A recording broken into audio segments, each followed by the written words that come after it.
それでは私のパッドに入っていきたいと思います。どうしてもこういう場に立つと面白くしようと思って、それも相まって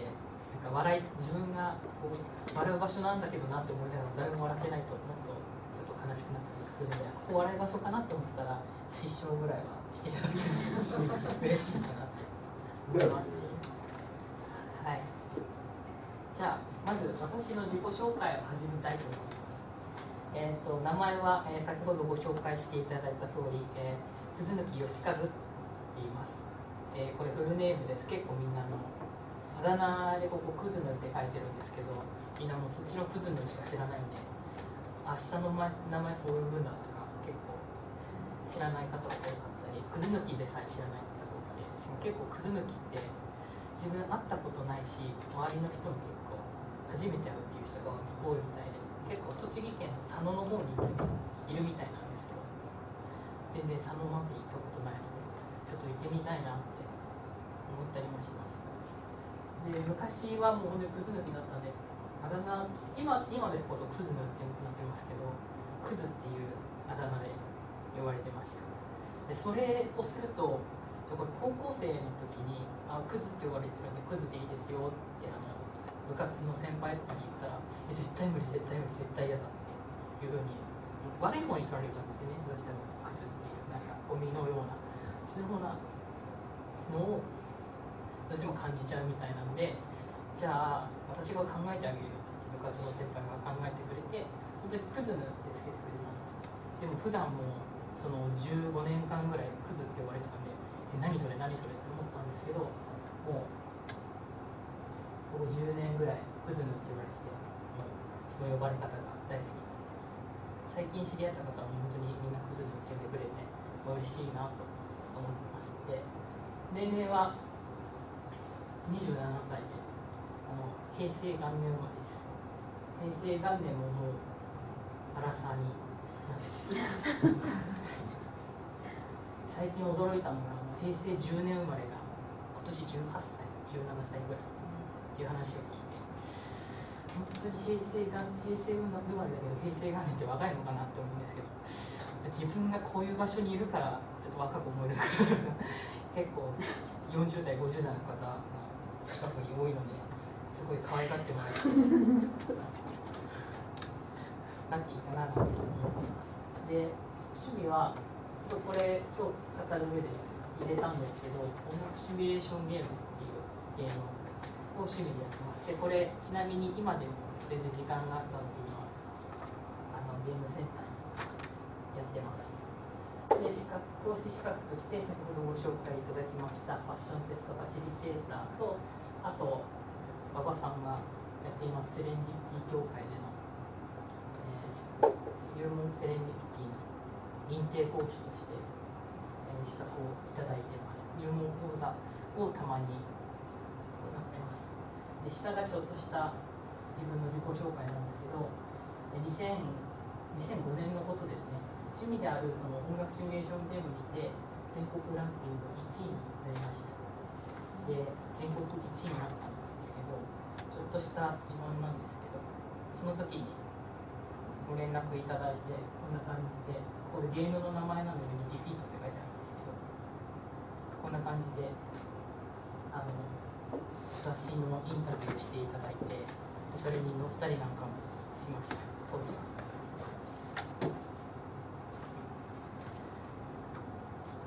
で、その後2006年、2008年、2013年と全国大会もあったので、そちらにも出場しました。統計はそれぐらいにして、でその自分の仕事歴というかそういったところなんですけど、2012年に IT 企業に入社しました。で、その会社員になったんですけど、ちょっとその年でもう早速ストレスによって2ヶ月休職してしまいまして、でなんか本当に自分やりたいことってなんだろうなっていうのを模索するようになりました。でその後ファッションテストに出会って自分はこうしていきたいんだなっていう本質を見つけました。でそのまんまファッションテストで自分がやりたいことこうかって思って会社を辞めた後、全国1位になったことや、その自分の生きたい人生を進む方法を見つけたことをもとにこういったセミナー等で、自分の本当に生きたい人生を見つけるお手伝いをしようと今活動してます。はい、でちょっと音ゲーとの出会いって言ってあんまりこういう筐体とかぶつちゃいけないかなと思ったんですけど、ちょっと分かりやすいようになりました。で私これ音ゲーってさっきご紹介のようにこういったゲームがあるんですけど、皆さんご存知ですか？ゲームセンターとか行かないと絶対見ないかなと思うんですけど、わかんないですよね。こうやって9個のボタンに、ここにボタンが9個あるんですけど、それがこの画面で流れてくるので、それに合わせて音楽に合わせて叩くっていうゲームがあります。でこのゲームに私小学校2年生の時に出会いました。ここ何が面白いかっていうと、音楽を楽しみながらできるんですよ。でその他にクリアできない曲があった時ってすごく悔しかったんですね。初めてやった時も全然何が何だか分からなくて、何をすればいいのかも分かんないくらいだったんですけど、それでクリアできるようになりたいっていう思いが強くなって、このゲームに関してはどんどん上達していきました。でそれに実際クリアできるようになるとすごく嬉しかったんですよね。やっぱりスポーツとかそういうものと一緒で、できないものができるようになったり、自分の目標っていうものを超えられたり達成した時ってすごい嬉しいですね。それが私の中でゲームでした。で例えばこのゲームって一応名前のところは隠してるんですけど、インターネットにつながっていて、自動で集計されて全国の人と競うっていうことなんかもできました。この全国順位1位とかになるとちょっとスコアが、分かる人にしか分かんないんですけど、すごいずば抜けたスコアで、1位だけあるなっていうスコアですごい驚いて、全然この辺の人とは一致できないんですけど、でこういったことで、全国の人と競ったりして楽しんでました。でそんな折私他のゲームに出会います。で他のゲームといっても同じ音楽シミュレーションゲーム、音ゲーなんですけど、それがドラムマニアっていうドラムを模したゲームなんです。私こちらのゲームにポップミュージックからドラムマニアっていう風にだんだん移行してきました。でその理由っていうのが、これはポップからだんだんドラムマニアっていう下にバスがあって、シンバルとかハイハットとかそういったものがあって、画面に流れてくるのをそれに合わせて叩くっていうゲームなんですけど、でその理由がポップと違うところがスキルポイント制度っていうのがありました。実際に自分が今どれぐらい上手いのか数値化されて、でそれが随時確認することができます。でそれにドラムを模したゲームなので、ドラムに興味を持ってきて、実際のドラムにも興味を持つようになりました。でちなみに多少ではありますけど、ちょっと叩くことができます。でそれとこちらランキングがそのスキルポイントや音楽楽曲単体のランキングとかが常設されていたので、いつでも自分の、どれぐらい上手いかっていうのが確認することができました。でその先に紹介したポップミュージックの方で、いつからいつまでの期間にプレイした点数のランキングを決めるっていうものだったので、またちょっと違うところがあったんですね。一応このゲームも結局次の新しい新作に行くときはそれが最終結果っていうことで残るんですけど、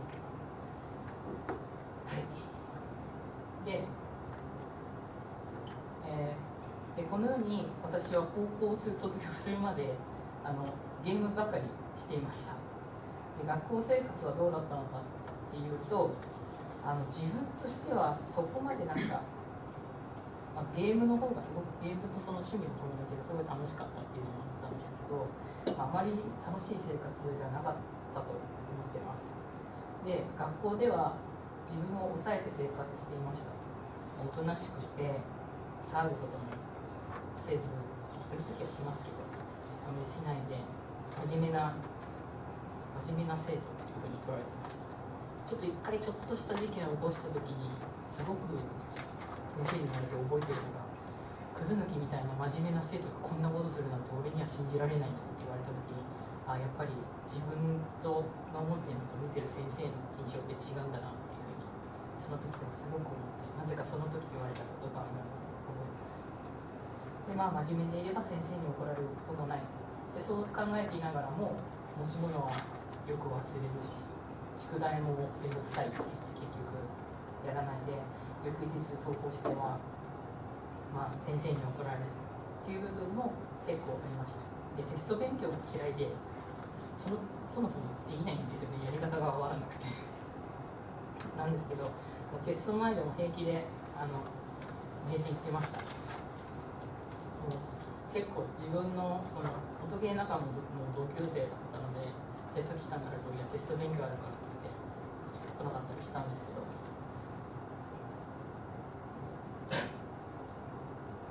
私はもう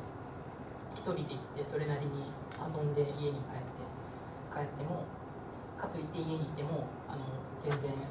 勉強する気が向かないので勉強することはありませんでした。で一応自分でもよくわからないんですけど、高校では進学クラスにいたんですけど、やっぱりみんな進学クラスなので頭も良くて、で全然追いつけなくて、ゲームしてるくせに何言ってんだって感じですけど追いつけなくて、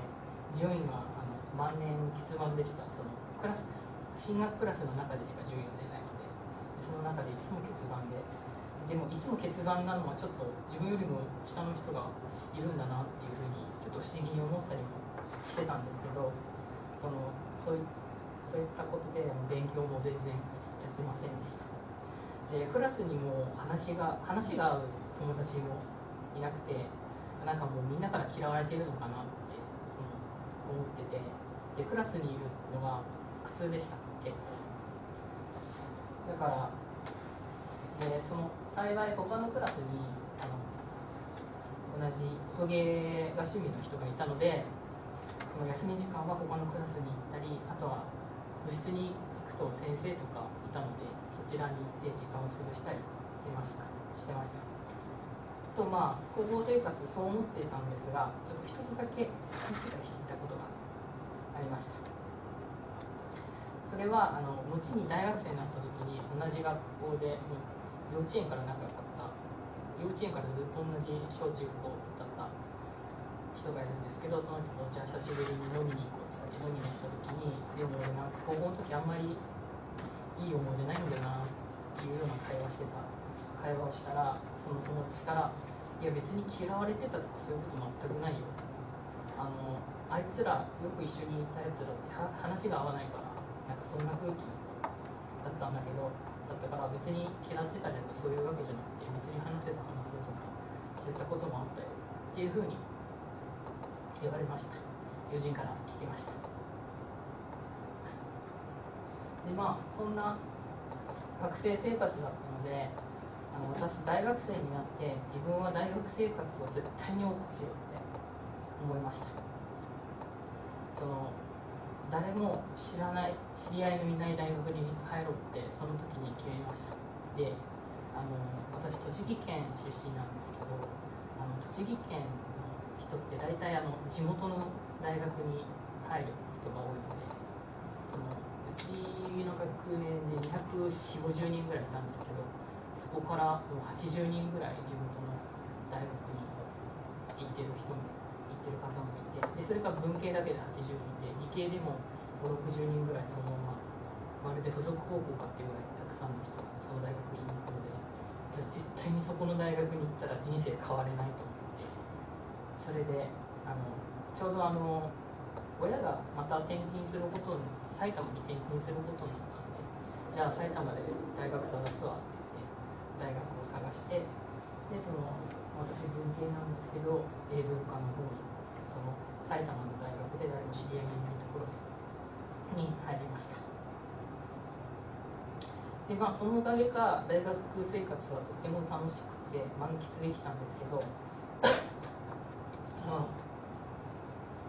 高校生の時に全国1位になるぐらいハマっていた音ゲーが本当にたまにやる程度になってしまいました。本当に一応ちょっとゲーセン行ってやるかぐらいはあったんですけど、さすがに1位また1位になろうっていうそれぐらいの記録もなく、とりあえずそれなりにできればいいかなっていう感じで、そんな程度でした。でそんな中就活も終わり社会人になりました。で私自己紹介で言った通り、社会人になって IT 企業に入社してプログラミングを行う開発部門の方に配属されました。で先ほど言った通り文芸だったので畑違いだったんですけど、最初の方に先輩方の話を聞くみたいなことで、私英文なんですけど、英文科で全然畑違いなんですけどどうですかって聞いたら、俺も文系だったけど今はそれなりにできてるから大丈夫だよ、毎日やることになるしだんだん慣れてくるよっていうふうに言われたので、そこで安心しきってました。で、それにそもそも IT 企業を選んだ理由って、自分パソコンできるし大丈夫なのかなという感じで、サークルとかも何かパソコンの障害とかが起きた時にすぐ私頼られてたので、そういうこともできてたので自分もできるだろうなと思ってやりました。なんですけど本当にそのプログラミングとかってなると、やっぱりそのパソコンの中身とかソフトウェアの中身とかになってくるんですよね。でそういったことでも全然分からなくて、プログラミングも全くできない日々が続いて、毎日怒られては帰宅の毎日でした。でこれちょっと怒られたというか本当にショックを受けたことの一例なんですけど、毎日日報を書くんですね。その日報を書くって手書きで書くんですよ。でその手書きで書くときに最終的にもう直せって言われた部分が、君は字が汚いのか、君は字が汚いからすとまとほと、スマホの3文字がちょっとびっくりぐらいでスマホになったんですけど、すがまず丸のところがくっついてないのでおに見えるっていうふうに言われたんですね。でまはしましたって書くときになんかその隣のしがなんかちょっと小さいから干したに見えるっていうふうに言われたんです。でほも逆にその干したの派生で似たようにちょっと読みにくいぞっていうのを言われた時に、自分今までこの文字で書いてきて特に何も言われてなかったのに、ここまで言われてなんか自分の人生を否定されたかのようにすっごい嫌だったんですね。でそういったいろいろなものが溜まってかストレスで私2ヶ月ほど休職することになりました。で、時間ができたのでちょっと休職中自分の好きなことでもやろうかなというか、それが一番いいと言われてたのでと思ってあまり触れていなかった踊りを再開させています。でこれ再開した理由っていうのも、ちょうど2012年の全国大会暇だったので見に行ったら、なんかステージに立ってる上位者の人たちがなんか楽しんで輝いている、楽しそうだなと思ったので、私もまた昔みたいにステージに立って人前に立ってゲームやりたいななんて思ったのもあってやっていました。なんですけどゲーム性が全く変わってました。先ほどとちょっと写真違うんですけど、写真が変わってるかな分かると思うんですけど、左足がもう右足だけだったんですけど、左足がついて、でここにはシンバルが新しくついてて、でここになかったプロアタムっていうんですけど、それも増えてて難易度がちょっとなってました。でそれで難しいなと思って、左手も全然動かせる感じじゃなかったんですけど、もともと全国1位だったっていうプライドもあってなんとか成長していきます。やっぱり成長していく過程が見られるっていうのはすごい面白かったです。で結果、仕事を復帰した後も続けるようになって9ヶ月後に復帰した9ヶ月後に全国大会だったんですけど、その全国大会に進むことができました。ちなみにボーダーギリギリだったので、最終日は結構ハラハラドキドキしながら布団の中でランキングを見て、また誰にも抜かれてないと思って締め切られた時に全国大会出場できたのでとても嬉しかったです。とはいうものの、仕事は相も変わらずできていませんでした。でここまでちょっと私の生い立ちを話してきたんですけど、これらから見て自分でもしかしてそうだったんじゃないかっていう部分を見ることができました。それは必ずプラスもあればマイナスもあったんじゃないかなっていうことです。なんですけど、このマイナスの部分は自分の思い込みに過ぎなかったんじゃないかなって思います。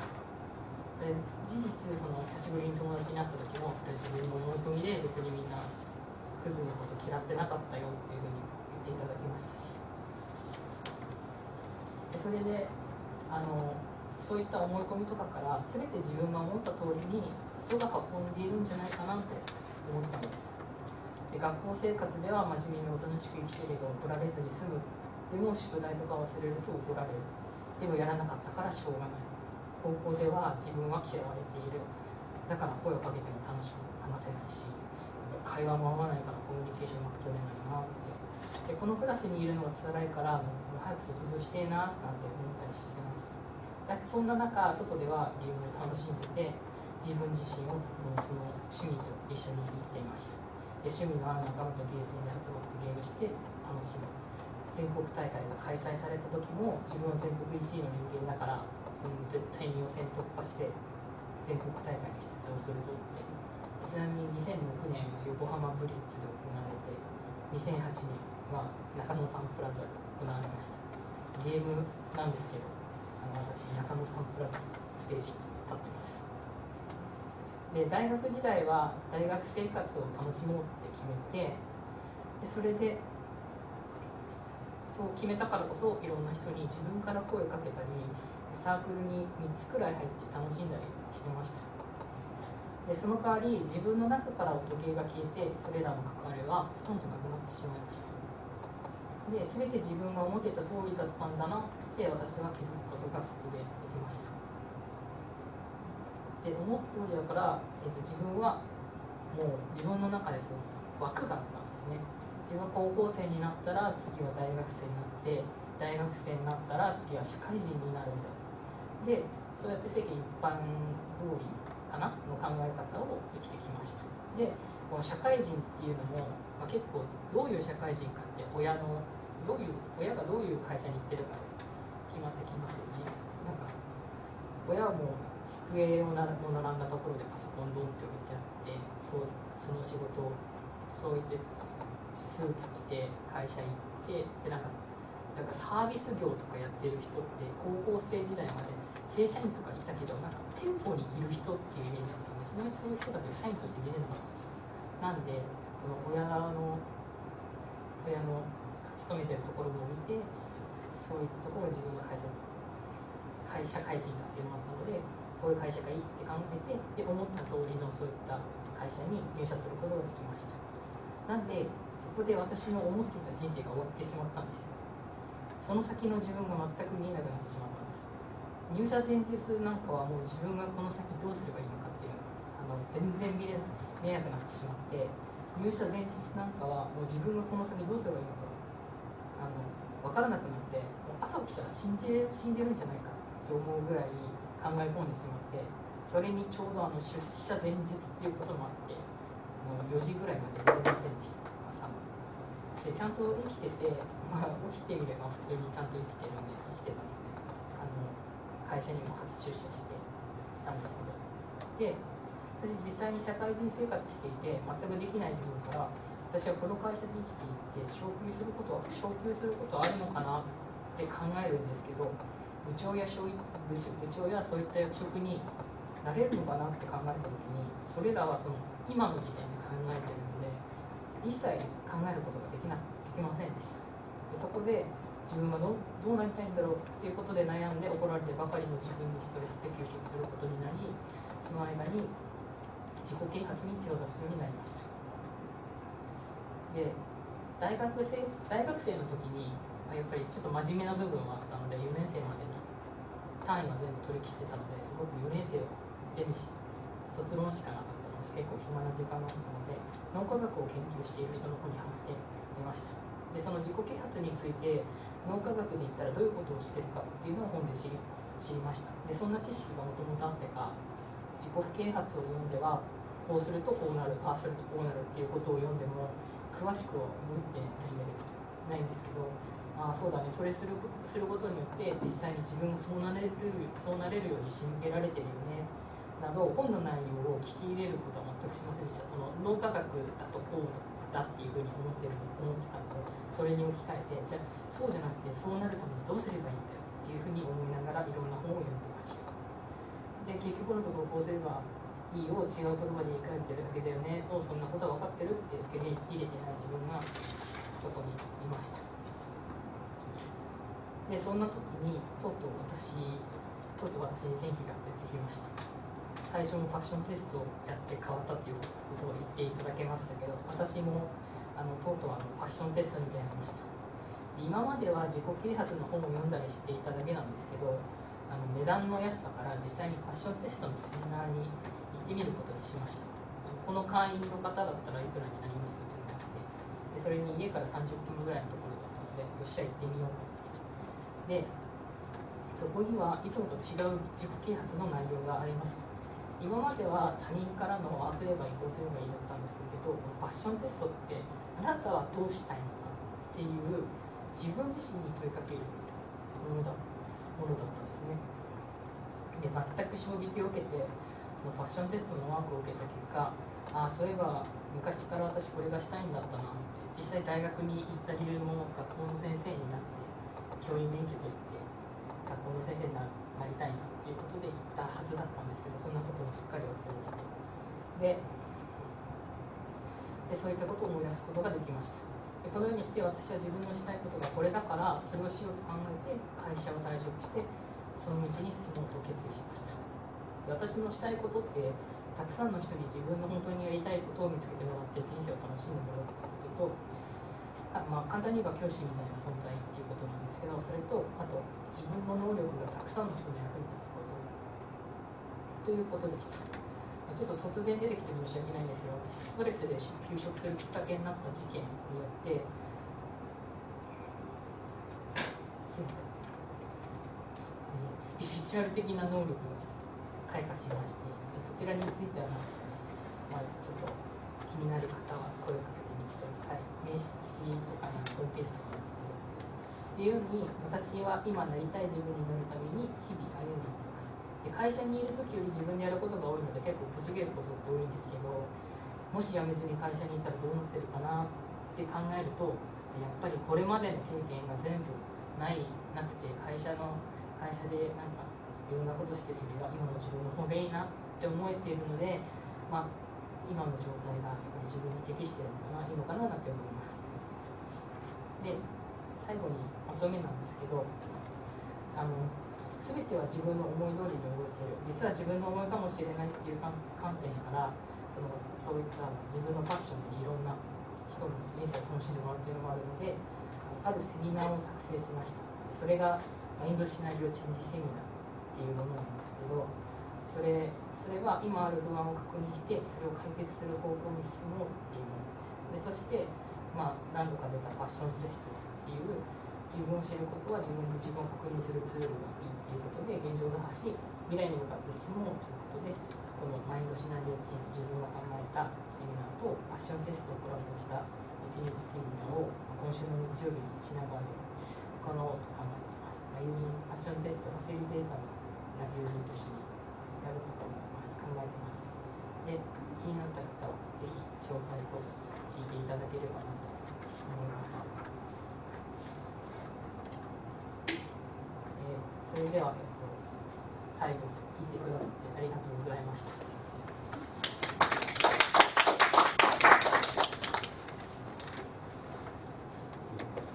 はい、ありがとうございました。さっきの園部さんもねそうだったし、今来るのもそうなんですけど、結局自分が思い込んでる